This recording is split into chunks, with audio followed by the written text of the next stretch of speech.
You did hear Soviet Lekhanyani also announcing that they've wrapped up their work at this site and will move back to Parliament when the proceedings do resume. Let's get more reaction right now to Matlala's testimony. We're joined by senior legal practitioner, Advocate Zola Majavu, criminologist, Professor Nirmala Gopal, and political analyst, Professor Sethulego Matebesi. Remember to send us your comments as well and questions on WhatsApp to 072-110-5584 or call us on 010-594-6010 and engage with us on X at Newzroom 405. Let's get to the interview right now. Professor Gopal, from your perspective, firstly, I'll start with you. What broad criminal patterns have emerged from Matlala's testimony from what you've picked up, especially regarding alleged extortion, kidnapping, and even manipulation within SAPS? Good evening, Nhlanhla, and good evening to your viewers as well as the fellow panelists. Yeah, first of all, I want to say very interesting, interesting in a strange way, his testimony has been. I think what came through for me specifically is, the fact that he is so immersed in this criminal activity and the criminal underworld that he is so nonchalant about it. But specifically speaking about the patterns that have emerged, definitely there's smacks of extortion, there's smacks of bribery, corruption, and I think it would appear as though he lives his life in that way. So he doesn't see anything wrong with,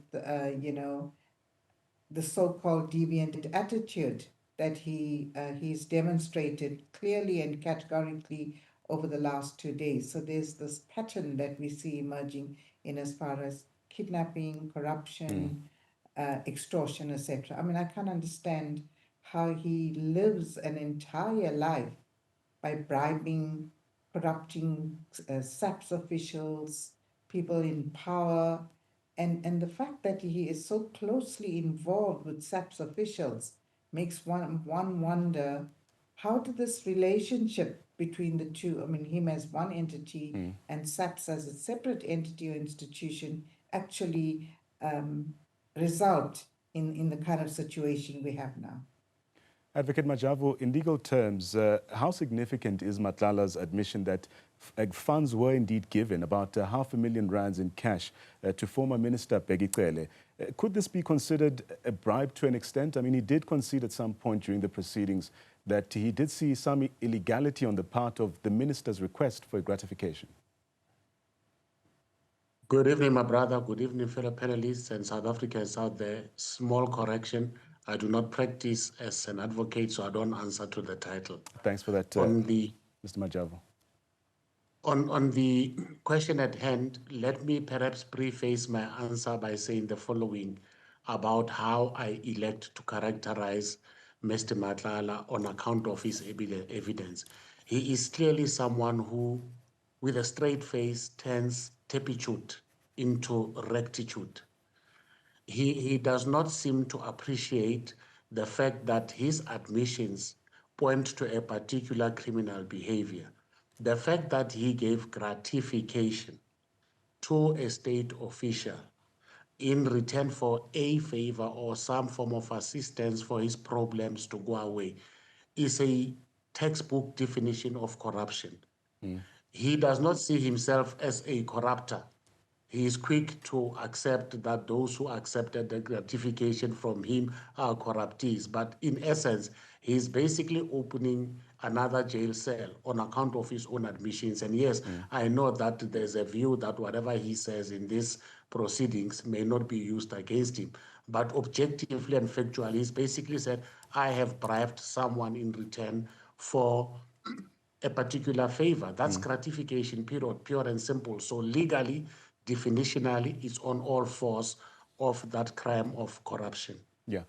Professor Sethulego Matebesi, when you look at Cat's testimony, he did mention former Minister Begicele quite a number of times. Politically, what does it mean when a witness repeatedly implicates an individual? I mean, a figure like the former police minister. Good evening, Nhlanhla, and good evening to my fellow panelists and South Africans. Yeah, it's sad. It's yet again a sad day, sad 2 days. where I strongly believe that once again it's indicative that if you look at the South African social fabric of our communities, political landscape, we ask ourselves the question, how did we arrive at this particular stage? And for me, it only means one thing, that the political environment, and it seems as if even the South African society, it's receptive, acceptive of what is happening around us, and that for me is really worrying. Well, it all depends, because we've seen when action has to be taken against political leaders who has serious allegations against them. And I come from a point of view where, yes, there should be credible evidence, but you should also look at the reputational damage that certain allegations, even untested, and that's where organizations have to take action. And yet again, we've seen what is happening in the party where all these ministers are coming from, where instead of taking action, proactive action against these ministers, even if it's not punitive, but demonstrate to South Africans that the African National Congress in this regard is the leader of society, and they are not tolerating this. But unfortunately, it seems as if South Africa has become tolerant of personalities, criminals, and I won't say now because no one has been found guilty. But what, and I mean, if you look at in terms of sociology, symbolic interactionism from all those, and even the previous one, Brian Mukhosi, and then yet again over the past 2 days, where you will even see that Cat had this attitude of, how can you even ask me that question? Almost a form of entitlement, and that for me is worrying when somebody facing such serious allegation does not even demonstrate that he's taking the proceedings seriously. So that for me is worrying. But in terms of the political consequences, yet once again, indicative of, when proper governance structures are being, you know, at every stage being collapsed, then one will have this particular situations. And it will be very interesting to see once again how the African National Congress will respond to this particular situation. Well, let's hang 10 and continue this conversation shortly after the break. Remember to also join the conversation. You can send us your comments and questions on WhatsApp to 072-110-5584 or call us on 010-594-6010. Do engage with us as well on X. We are at Newzroom 405. We continue this conversation shortly after the break. Do stay with us.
just a quick reminder that proceedings have wrapped up at the Kgoshi Mampuru Correctional Facility in Tshwane. Of course, this is where Cat Matlala was appearing for what's been a very lengthy day of giving evidence today. We also speak to some of you to find out what you make of today's proceedings, going to our lines and speaking to Peter in Siabuswa. Peter, what do you make of today's proceedings before we go back to our panel? Yeah, you see how Cat Matlala grew speaks a volume, because he spent most of the time on the street. And now if you check all these street boys, they are so skillful, tactical, and they can reason, and they give an impression. So, but after all, you can check that Mokone is the mastermind behind all these irregularities that is happening in South Africa. That is my impression. But I recommend that skillful people like Cat Matlala should be utilized in the police force. That is my recommendation. Thank you so much, Peter. Joining us from Siabuswa, we have Mpo in Chakuma as well. Mpo joining us in Limpopo. What's on your mind this evening, Mpo? Good evening, and good evening to the listeners. This is Mpo Makumbi from Chakuma. I just want to say that I feel like as South Africans who are being taken for a ride here, because the ad hoc committee, members of parliament, they didn't really ask relevant questions when it comes to the witness of today, Vusi Cat Matlala. They were supposed to probe him like a lot. Some of them, they were even calling him Mugoni. It's like they are just playing in front of the cameras. But behind closed doors, they are together. I really don't believe anything anymore from these members of parliament together with this criminal syndicate. I feel like our country is gone and is being controlled by these guys like Vusi Cat Matlala. Thank you so much, Mpo, joining us from Chakuma this evening. Professor Gopal, I perhaps want to pick up on where Peter touched on earlier on, and that's based on Matlala's background. He cites trauma, poverty, and instability. What do you make of this? What pathways might explain his entry or even his navigation of alleged criminal networks as we coming to start to understand here with him? I think, in the first instance, not all people who come from that kind of background will end up in deviant or criminal behavior. So I think it's important then to understand Matlala, not just in terms of the social conditions within which he grew up, but also his psychological conditions, or his personality and his psyche. And I think what has happened here is that he probably grew up in an environment, not just in terms of trauma, which he says, by his admission, and nobody's tested that as yet. But I think the fact that he probably might have surrounded himself with people who had a greater propensity towards antisocial or deviant behavior. I mean, one of the most powerful statements he made this evening was that a man has to do what a man has to do to survive. And the fact that he was questioned repeatedly around his association with drug lords, etc., and by his own admission again, he says he does not judge. So that was extremely worrying in terms of his own personality type as well, in that if you don't expect to judge someone, then in all probability you don't expect to be judged yourself. And I think, having reflected on that, those admissions of his, what went through my mind is that he's lived through this impunity over a number of years. And he has, in many ways, become to feel entitled and believe largely that he will not, he's untouchable. So, the whole notion of, I don't want to judge, I don't want people to judge me, so I will escape the law through whatever means I can, legal or illegal. Mr. Majavu, many of Matlala's cases, like we heard today, were withdrawn, despite serious allegations being raised. I'm speaking here about his earlier legal matters. What legal factors then typically cause repeated case withdrawals, if you will, especially in high-stakes corruption investigations like this one? I think, firstly, we need to understand that withdrawal of cases happen at the instance of the National Prosecuting Authority. And it may be on account of a number of reasons, chief among them being lack of concrete evidence, or someone having ensured that concrete evidence that otherwise existed disappeared, so that at the time when a decision maker regarding whether to prosecute or not, at that particular point in time, absent that evidence, it may well be that the only logical thing would be to withdraw. A withdrawal does not mean you escape the wrath of the law completely. It simply means at the time, charges may not be proceeded with against you. However, if further and better evidence comes to light, at some point in the future, those charges can be reinstated. But of course, what is concerning here is the pattern and the frequency with which serious cases are withdrawn. One finds it very difficult to escape the inference that there might have been some underhandedness at play, but I'm not the one to say whether or not he did the things he's accused to have done. But it would be naive to accept and assume that all those withdrawals were honky-dory. I don't think so personally, but I cannot express a view definitively. But yes, there would be merit in those that says there is something that appears not to be okay. How many withdrawals do you have? The frequency of such withdrawals and the ease with which these withdrawals happen. And remember, if these cases are withdrawn against you, at that particular point, for all intents and purposes, your slate appears to be clean. Professor Matebesi, maybe let me also pose this question to you then. How might withdrawn cases then shape especially public perceptions of political protection, factional battles as well, or even interference with state institutions? Could this create that kind of impression? You know, one has to appreciate the work that has been done by our criminal justice system. But if you look at the level of crime in South Africa, and we're talking about people who've got access, and it's not a thumbsuck, an issue that we thumbsuck. I mean, it's known that, let alone the 360 million, because that is the only thing that is being peddled in the public domain. But for sure, he had access to other funds, the tender, public money, taxpayers' money. And at the end of the day, you still have somebody who's facing such, serious charges.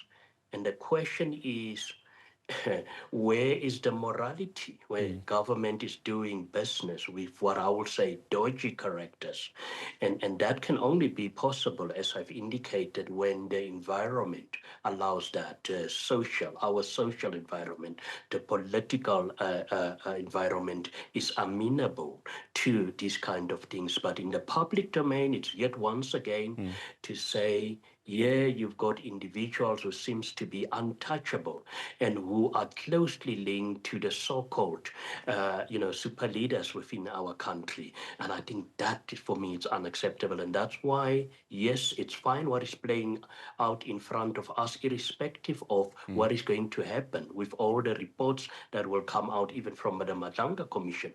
But fact of the matter is, there will be political consequences, because South Africans will not remain silent on this. And I will not be surprised over the next couple of months, just on the eve of our local government elections, where some of these issues will become part of the campaigns of opposition parties, and even parties within the government of national unity, are indicating and highlighting how the leading party for many years in South Africa have allowed this particular situation to emerge and actually, I would say, become entrenched in South Africa, because I don't understand how such characters could even become and have close relationships with our leaders. And that, for me, is even more worrying. We take a quick break now and continue the conversation shortly after this, as we also highlight some of the key developments as Cat Matlala continued giving his evidence at the Hoshimampuru prison earlier on today. We will continue this conversation in a short while.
Thank you for staying with us. We continue unpacking some of the key developments from the ad hoc committee hearings at the Hoshimampuru prison earlier on. This is where Cat Matlala wrapped up his testimony. But we also want to hear from you, our viewers, as well, as to what you make of today's proceedings. Maybe with that said, let's go to Lusikisiki in the Eastern Cape and speak to Simpiwe. Simpiwe, what's on your mind this evening? I hope good evening to the viewers and good evening to your panel. Well, there's a perception out there now that I think is changing, especially after listening to Cat Matlala putting his story. I think he's been caught right in between the power play within the police. And he's articulated his story very well, and he knows what he's talking about. But the major problem for him is that now, while these things are happening, he's locked in prison, so he doesn't have much information, much movement. And hearing that they manipulated his phone and edited things, it just shows that these people that in power play will go to the top to ensure that they put you in prison. Because he says he was threatened by General Mkwanazi that he will be put in jail if he does not cooperate with him about the ex-girlfriend story. So what I'm saying all in all is that he's just caught right in between power play between powerful generals and commissioners within the South African Police Service. And it's really disappointing, honestly, that these things are happening within our country where the law is used to settle scores. Thank you. Thank you so much, Simpiwe from Lusikisiki. We now go to the East Rand in Kempton Park and speak to Ndogozo. Ndogozo, give us your take of Cat Matlala's testimony today. Hey, how are you? I'm very well. Good. Go ahead, please. Yes. We heard Mr. Brown Mohoti testifying that he was told by Cat Matlala that he gave former Minister Begit 2 million. But now today he is saying he gave Begit 500,000. And remember that he was supposed to pay a full amount of 5 million to Begit and 25 million to National Commissioner Fani Masimula. So this information is proving that someone is lying between Brown Mohoti and Cat Matlala and former Minister Begit. Thank you so much, Ndogozo in Kempton Park, giving us his thoughts. Going back to my panel right now, I'll continue with you, Professor Gopal, getting your final thoughts as well. We've heard Simpiwe also assuming or kind of insinuating that maybe Cat Matlala could be the fall guy here in this powerful or power play that we are seeing play out in our political circles as well. Are you convinced by this argument? And what does the contrasting behavior, especially of MPs, some sympathetic, others a bit more aggressive, What does this reveal about broader political alignments and current power struggles? Very interesting question, Nhlanhla. So in terms of simply where I think, yeah, I don't necessarily believe, I think it was him that spoke about the power struggle. I don't know, it was the discrepancy in terms of the testimony. Yeah. I think, yeah, that's definitely what we heard. And I think what I'm looking forward to is when, each one of these people is called is called to reappear, either appear or reappear in front of the Matlala Commission, and the kind of questioning that will actually take place there. And I think that's when we would know who's probably lying and who isn't. So I think that's the first point.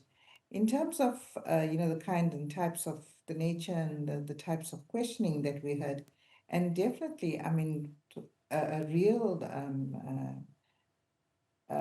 what should I say, someone that really made people unhappy today was Saul. And, in the first part of his questioning, it sounded like he was so lenient. And I think what's emerging from the ground, which I subscribe to as well, is the fact that Saul is protecting both Kunene as well as Gayton Mackenzie. And you saw a huge shift. He did almost a 360-degree shift from his initial questioning when the commission was first initiated to how he progressively started to ease back in terms of the kinds of questions he's asked. But I think in terms of James, I think she asked some really serious, deep level, evidence-based questions, and I think she was very powerful. I also think the chief whip of the ANC was extremely powerful in terms of the kind of questions. His lines of inquiry were very clear, very crisp, rational, and I think it made Cat very uncomfortable. And that's very interesting, where my own reflection was that when he was kind of like not being honest or telling untruths, then you could see his entire verbal and non-verbal communication come through. So I think the chief whip was really very good as well today. I think the MKP, for some reason, they weren't as robust as they usually are. So we've got to wait and see, I suppose. Yeah. Mr. Majavu, we also heard how committee members noted that officials working for the SAPS indeed worked for Cat Matlala himself, or later worked for Cat Matlala. How strong is this kind of evidence of a conflict of interest, of an apparent conflict of interest, or this corrupt procurement that we keep learning about? How significant is such evidence? You know, as a lawyer, my difficulty is that as society, we tend to be quick to believe whoever speaks first. Yes, it is testimony. I wouldn't call it evidence because this testimony is yet to be tested. It is one-sided. Right. It would become evidence once one has had a full spectrum of all sides and each version has been tested. We are far from that.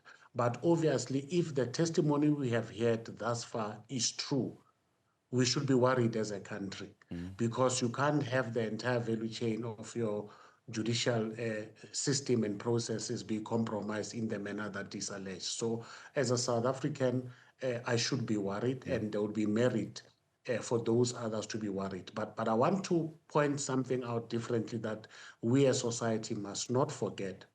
I think the real tragedy here is as soon as these allegations emerged, at the very least by General Mkhwanazi, as far back as March when he went to the Portfolio Committee, I think at that stage, Parliament should have done what they are doing now belatedly. Because the unfortunate consequence is that it is happening alongside or in parallel with the Matlala Commission. It also happens in instances where some role players are already appearing before the judicial processes.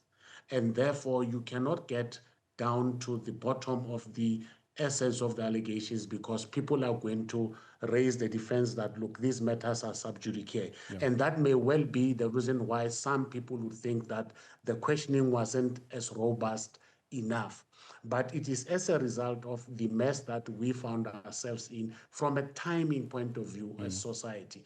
Because when the shoe pinches, a person who is in the witness box will quickly say, look, I cannot say much because I'm attending court because of that matter. And this is precisely the limitation. But overall, I share the view that the ad hoc committee asked and pressed as hard as they could under the circumstances. And the evidence leader did fairly well with Mr. Matlala today. My parting shot is this. I think regardless of what our temperature is about Mr. Matlala, as a witness in these tribunals or in these committees, I think he testified way better than many of those who came before him. Yes, he appeared to be blasé about issues that should trouble all of us as rational, law-abiding South Africans, but he was honest, he was not evasive, he answered these questions. In comparison with Mr. Mogotsi, for example, I think the two were poles apart. The flip side of the coin is that it also points out to the impunity that has animated his mind for far too long, that he just says it the way it is with reckless disregard of the consequences or the impact it may have on other people who got the raw end of the stick as a result of what he is alleged to have done. I think to a point he became a bit insensitive and he displayed a fair amount of emotional unintelligence in my view. But overall, I take nothing away from him as a person. He chose to live his life that way. He testified in that manner, but I think it's still a long way before we got to the truth of whatever is being bandied about. Mr. Zola Majavu, he's a senior legal practitioner. Also joining us for this conversation was Professor Nirmala Gopal and political analyst Professor Sethulego Matebesi. Let me thank you all for giving us your perspective and a 360 view of all the happenings at the ad hoc committee that, of course, sat at the Hoshimampuru prison this time, wrapping up a short while ago.